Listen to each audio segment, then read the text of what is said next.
Good morning guys! Happy Sunday to everyone! Ito po ang ginagawa namin every Sunday. Although every time pag nag-upload po ako, palaging trabaho, trabaho. But tuwing Sunday, ito po talaga ang ginagawa namin. Every time when I wake up, each either day, una po namin gagawin, i-turn on po talaga ang mga tubig para madiligan po ang aming mga halaman. At syempre, walang klase si Sylvester. Sylvester been coloring this morning. That's very nice, Sylvester. You're really good. I'm so proud of you. Oh, there's another one. Oh, look at that. That's a mushroom And a hedgehog. and a hedgehog. And the grass looks different in the sky. I know there's so many different colors your grass. Today it's Sunday. It's favorite day ni Sylvester. Why, Sylvester? Because I like weekends. You like weekends, Saturday and Sunday. Yeah, and it's a family time for Sylvester. Dito ko pala tino-turn on yung automatic po na tubig namin, automatic system. Before, hindi namin ito na-discover kasi naka-cover. And ganyan lang po siya, on lang. Yung pressure mararamdaman nyo.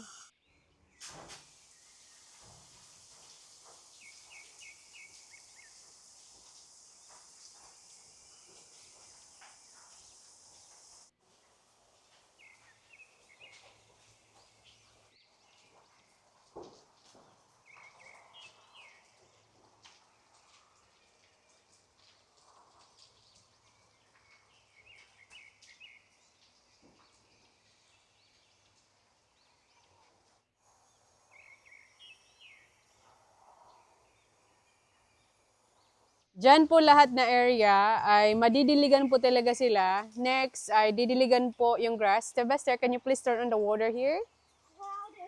Yeah. Sylvester going to turn on. Automatic din po lahat dito. Kaya yung grass po ay nananatili po green. Okay, Sylvester, turn on!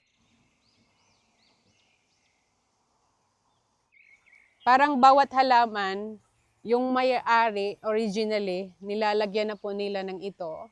Kaya ito, madidiligan po talaga siya, hindi siya mamamatay.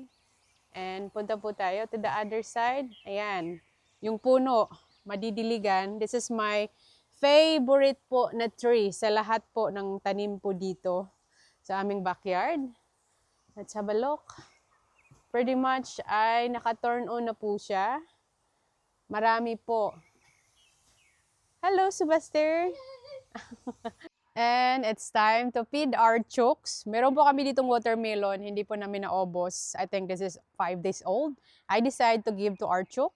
Meron po tayo ditong apple. I think nahulog to sa ground, makikita niyo.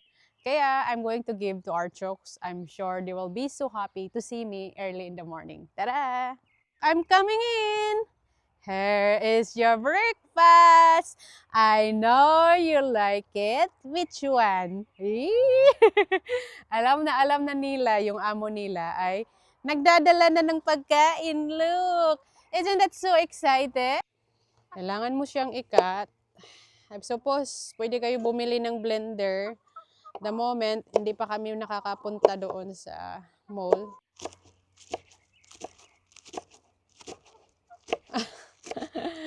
Well, they can hear me. I'm cutting the lettuce. Like, yung exciting nila. Parang gusto na talaga nilang lumabas yung ulo nila dito.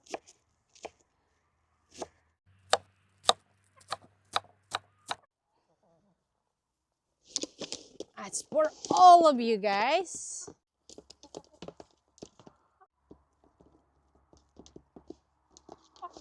Do you see how they scratch? I love hearing the noise how they eat sa plywood. Ito, that's very naughty. You keep scratching it. I think that's normal for chooks. They love scratching. Yung pag nasa soil sila to find the worm. Collect po tayo ng eggs. Early in the morning, ganito na po kadami yung eggs nila. May nabasa lang po ako nag-comments na itong mga eggs ko daw ay planted. Like some people is very surprised bakit ang bilis po ng itlog ng aming manok, ang bilis po namin nakapag-harvest. As I said po sa unang vlog ko po, ang binili po naming manok ay already 1 year old. Ang gantong klaseng manok, 7 months old pa lang sila, ay magsimula na po sila pag-start laying eggs. Pretty much, pagbili po namin sa aming mga manok, they've been laying eggs for 3 months at least dahil pagbili po namin sa kanila, they already 1 year old. This is organic from the chooks po talaga. Binili po namin ito. Wala po yung mga barcode as in from the chooks. It's a lot early in the morning, 7 eggs. Papakita ko sa'yo, that's how natural is from our chook. As in, maramdaman nyo pa talaga, super warm. Ganyan po talaga pag natural, galing sa manok nyo. Ganyan yung itsura po. Iba po yung binibili nyo sa supermarket kasi hinuhugasan na yon. Pag natural, ganyan po ang itsura. Hello, Chuk Chuk. Are you going to lay eggs? I'm sorry for disturbing. That's alright. Baka mag-lay egg siya. Excuse me, I'm going out. Yung... Oh! Hindi pala. Akala ko mag-lay egg siya. Alright. 3... Ito, ayan. Kakaitlog lang talaga to early in the morning. Ganyan po yung itsura niya. Natural po ito. Bakit bibili kami sa supermarket?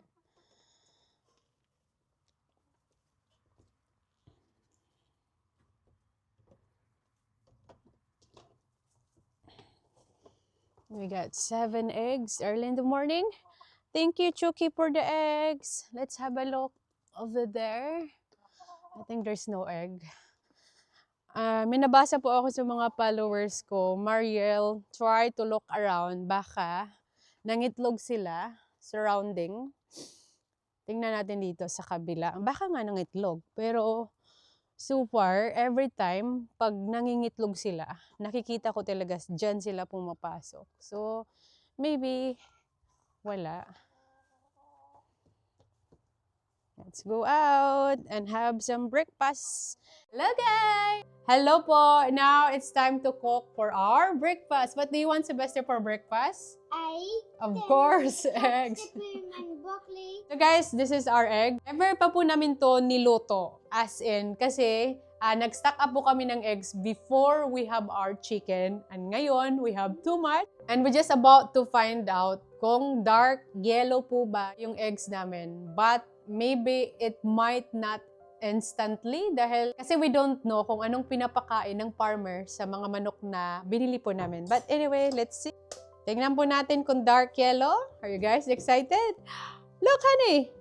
Wow! Ganyan po ang kulay ng eggs namin. I think it is dark yellow. Ganyan po kaganda pag may sarili kayong itlog dahil it's dark yellow. Okay, Sylvester, you can crack eggs. I give it to you. I'll cut. Yay! It's on the top of it. Yeah, good job, Sylvester. There we go. Perfect. Yeah, all done. Ganyan po ka-dark yellow ang hinarvest po naming eggs within 7 days. I'm actually surprised kasi we only have the chooks for 7 days and then we try to keep up na bigyan po talaga sila ng maraming vegetable para mag-dark yellow and I'm very surprised and amazed how dark yellow already after 7 days we've been feeding them. Mix po talaga kasi yung pellets po ay pampaboosting po yun to lay eggs and everyday po ay nakakatanggap po talaga sila mga gulay, prutas, and let's mix. Oh, we going pa! But I don't like putting sugar on them. Why would we put sugar? Because that's only For cake. cake. Yeah. You And don't noodle. put sugar when we cooking omelette. Now, I am going to cut the onions. Okay? And we can do that one after that one. The mushroom, then we do that. Yes, Sir Ramsey. The What should I do first, Sylvester? you have to cut the onions to pieces like that. Okay, cut the onions. Of course, unang i-cut mo talaga ay onion. And then, what next, Sylvester? Put them in the frying pan when you're done. pot in the frying pan. Oh my God, how come you're really good? Okay guys, this is my recipe. Pag nagluluto po ako ng omelet, nilalagyan ko po ng mushroom, broccoli, capsicum, and pag wala po kaming fresh tomato, gumagamit po ako ng dried tomato. Normally, binibili po namin ito sa Aldi or in Woolworths, but I like the brand from Aldi. Let's cook the garlic and onion first. And ngayon, I'm going to cut the dried tomato. They are very oily. Kaya okay lang kung kaunti lang ang ginagamit kong oil pag nagluluto ako ng omelet dahil this one it's already oily. Don't cut them because I want to eat them without cutting. No, don't eat direct. We have to mix this one to our omelet. Then you can have it, okay? Okay, we will cook our mushroom now. Look, Sylvester. At let's add the capsicum. Mix na din po yung dried tomato. At ngayon, mag-cut po ako ng broccoli. This is how I cut my broccoli pag minimix ko po siya sa omelet. Ganyan lang po. Ganyan lang. I already washed this one, guys. No, this is how I cut them if I'm cooking. No, darling. And how about the steam? Masasayang po ba? Hindi naman siya masasayang kasi yung steam, kinakat ko. And remember, we have now chooks na lahat kinakain. Ganyan lang po ang pagkakat. Add ko po yung broccoli. Ang ganda, tingnan. Green kaunti. Maraming kulay. Here comes the egg. Yay! Lagay na natin yung eggs. We will put the covered. And this morning, mag-rice po kami since we have an omelet! You're gonna have rice, Sylvester? So, paminsan-minsan, pag mag-omelet kami, we need to eat with rice. Sometimes, hindi po talaga kami nagra-rice early in the morning dahil Sylvester, as in bread lang with avocado or jam with this little man. Milo. Gawan ko lang ng coffee si Deb at si Sylvester ng Milo and also for myself. Ang ginagamit pala namin coffee, favorite na favorite ni Deb, yung Moccona, number 3, French style. Masarap po siya. And yung number 3 ay hindi siya masyadong strong. Meron din siyang number 5, kung mahilig talaga kayo yung super strong na coffee, hindi na kayo makatulog. Hindi pa to bukas. Let's add hot water.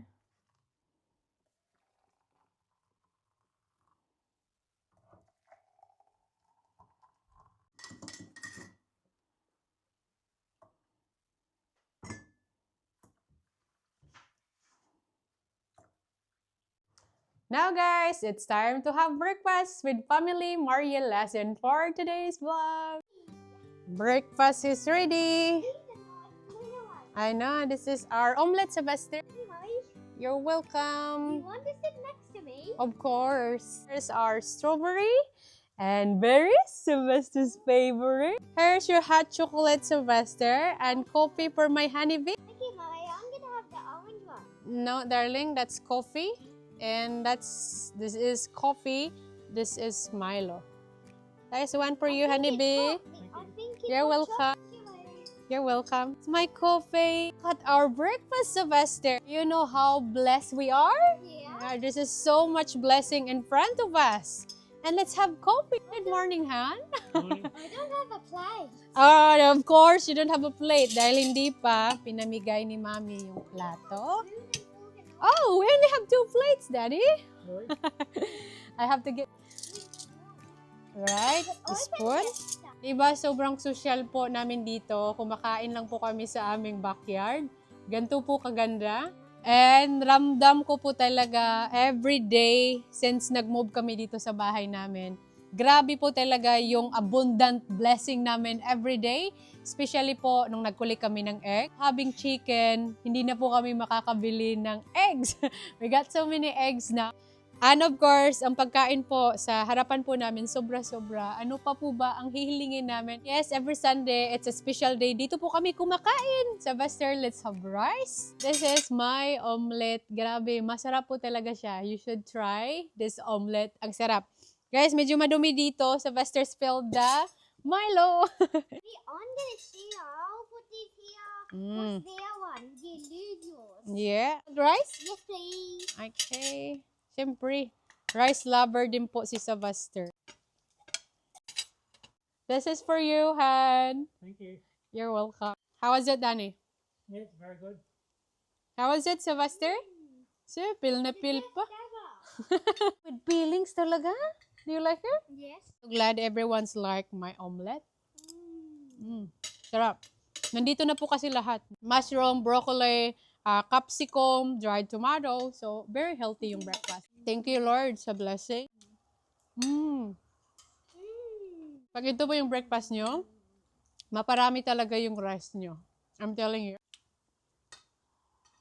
Oh my God, Buster! Grabe man ang aming dudong. You nearly done. Oh, done. Very good. Ganyan po ka very good si Sylvester pag kumain. Kailangan talaga linis yung plato. Kasi nagustuhan niya rin po yung luto kong omelette.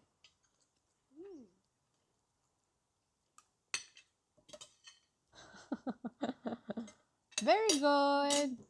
It's time to eat the berries. Tingnan nyo guys. Tingnan nyo how big are blueberries. Every time we have meal, gusto-gusto ko po talaga after may prutas.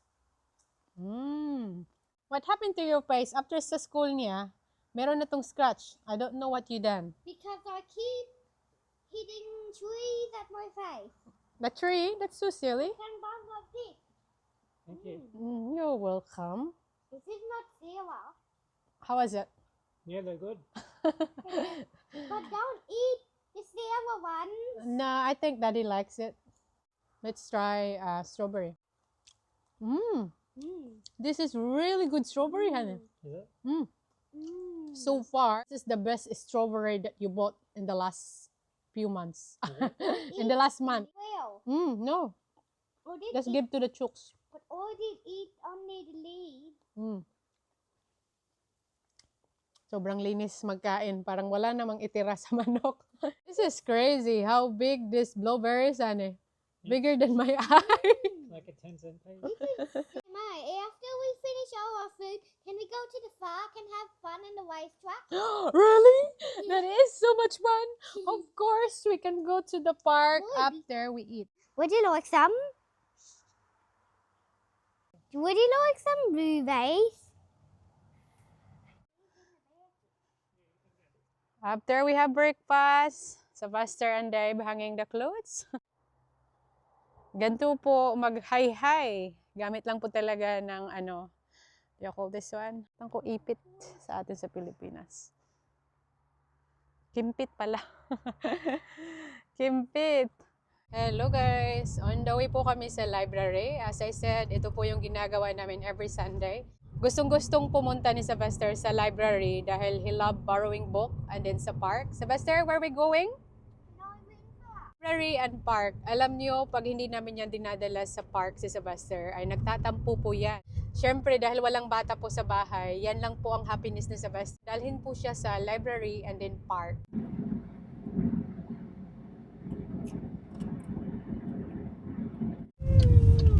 Yay! Sylvester, we are now in the library! Yay!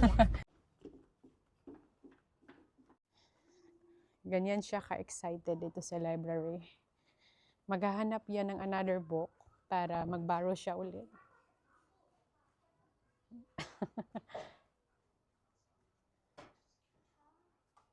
Which one?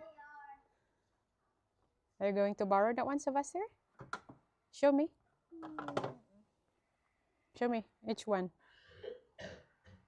I remember those ones. Yeah. I remember that one. So you want this one? See, I remember it. Okay. Only one book you want to borrow? This one's a map. And I remember this book, Part Boy, Bottom Bird Battle. Mm-hmm.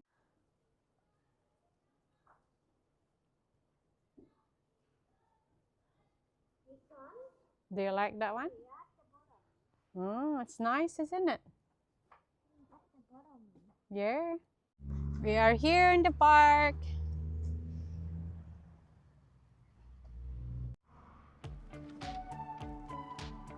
Yan. Nagra-ride na si Sebastian.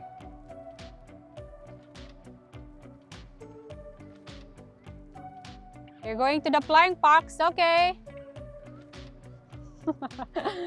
All right. Go. Yes, I'm coming. Which one? I'm going to the left or right? Doesn't matter. Oh, woo! Yes, I will wait for you. Walang masyadong bata. Normally, there is a lot of kids. On Sunday, maybe. Wala sila ngayon.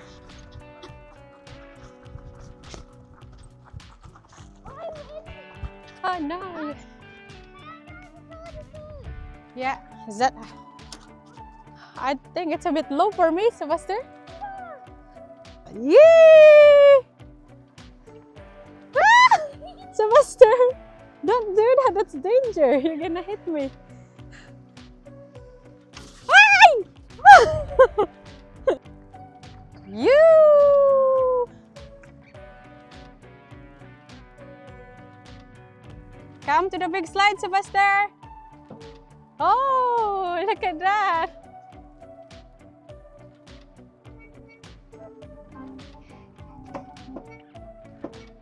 That's nice. May pa-music pa pala to. Marathon.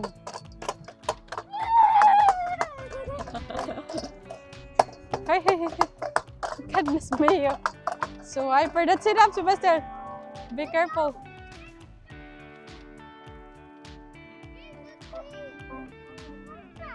Which one? It's the time now. It's 4 p.m. and it's time to go home. Bago po kami uuwi, ay bibili po muna kami ng mga prutas. Marami po ditong farm surrounding like avocados, orange, mandarin. Kaya marami po ditong nagtitinda sa gilid-gilid lang po ng highway. Tawag po yan ay fruit stand with honesty box. Bibili po kami ng avocados and orange, mandarin. Let's say kung ano pong available.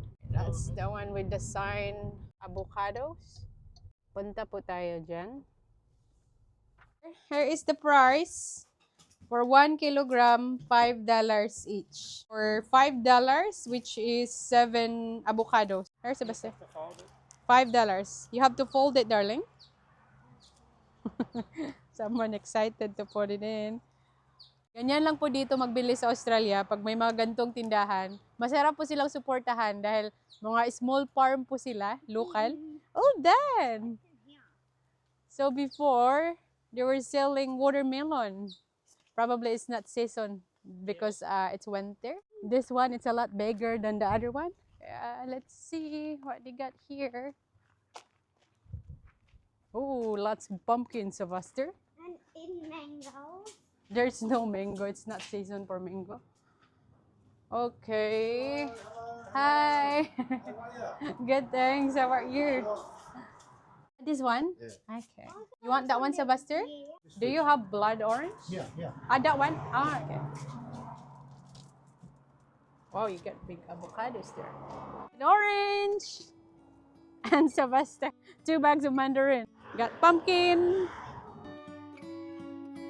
And guys, kakauwi lang po namin sa bahay. Maraming salamat po sa inyong panonood. Hopefully po, nag-enjoy po kayo pagpanood sa aming video. Please like and subscribe to our channel. Maraming salamat! Bye! Hala, dumating na po ang in-order po naming soil. Mag-start na po kami pananim. Abangan!